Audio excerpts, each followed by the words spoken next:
السلام عليكم ورحمة الله تعالى وبركاته. مرحبا بكم في فيديو جديد على قناة انتينيت. فيديو اليوم غادي نحضر معكم السمك السردين.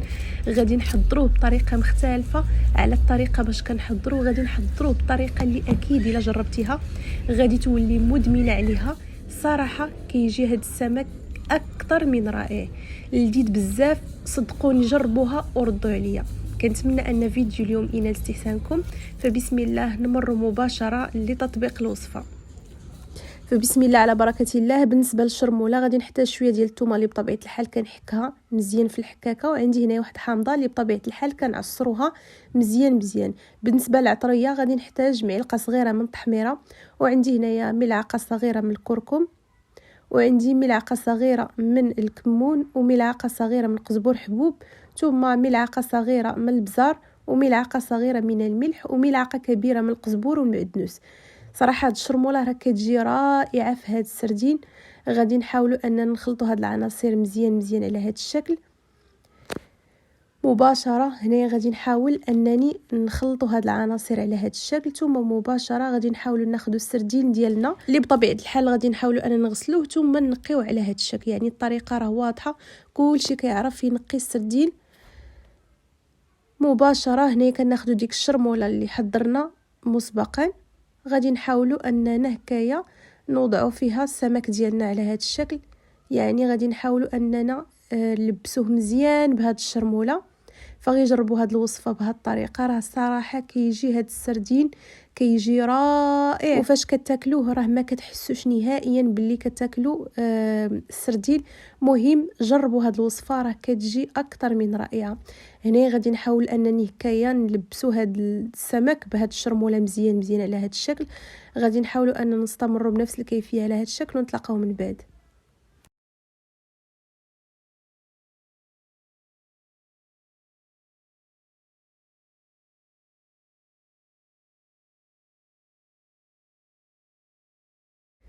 صافي هنا غادي نحاول انني هكايا نلبس هاد الشرموله مزيان على هاد الشكل، ثم نخليوها تقريبا واحد 10 دقائق باش هكا الحوت ديالنا يتشرب لينا هاد الشرموله.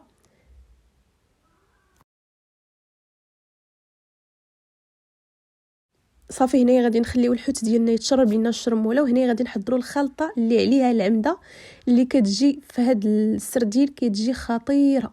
عندي هنايا بيضه واحده، وايضا فص من الثوم، شويه ديال القزبور، وشويه ديال المعدنوس، شويه ديال التحميره، شويه ديال الخرقوم، شويه ديال البزار، شويه ديال الكمون، شويه ديال الملحه، شويه ديال قزبور حبوب، وعندي هنا 2 معالق كبار من الدقيق، وعندي نصف كيس من خميره الحلويات. عندي ايضا هنايا تقريبا واحد ربع كاس من الماء. كنحاولوا ان نخلطوا هاد العناصر مزيان على هاد الشكل.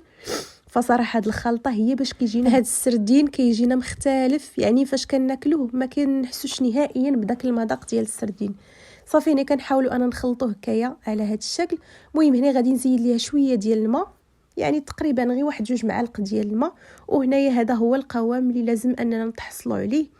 غادي نحاول انني ناخذ داك السردين اللي خليناه في الشرموله يتشرب لينا مزيان ديك الشرموله، وكنحاولوا ناخذ المقلاة اللي بطبيعه الحال كنوضعوها فوق النار على نار اللي كتكون متوسطه، وكنسكبوا فيها هكايا القليل من الزيت النباتيه. وهنايا مباشره غادي نحاولوا اننا نقليو هكايا الحوت ديالنا على هاد الشكل. يعني الطريقه راه واضحه لكم في الفيديو. غادي نستمروا بنفس الكيفيه حتى نكملوا الكميه بالاكمل ونتلاقاو من بعد.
صافي هنا من بعد ما طيبت الكميه بالاكمل، هنا غادي نحاول انني نسمع لكم هاد السردين انه راه كيجي كله مقرمش.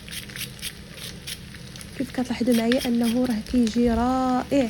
صدقوني جربوا هاد الوصفه لانها راه فعلا راه كتستحق التجربه. صافي هنا كيف كتلاحظوا معايا هذا هو الشكل النهائي ديال الحوت ديالنا. صراحه كيجي رائع في الشكل وكذلك المذاق. كنصحكم انكم تجربوا هاد الوصفه لانها فعلا كنصحكم انكم تجربوها لانها فعلا كتستحق تجربه. فجربوها وردوا عليا. فإلى عجبكم الفيديو ما تنسوش انكم تعملوا لايك واشتراك وتفعيل الجرس باش دائما توصلوا بجديد الوصفات. نتمنى اقتراحنا اليوم ينال استحسانكم. الى وصفه قادمه ان شاء الله. دمتم في امان الله وحفظه. مع السلامه.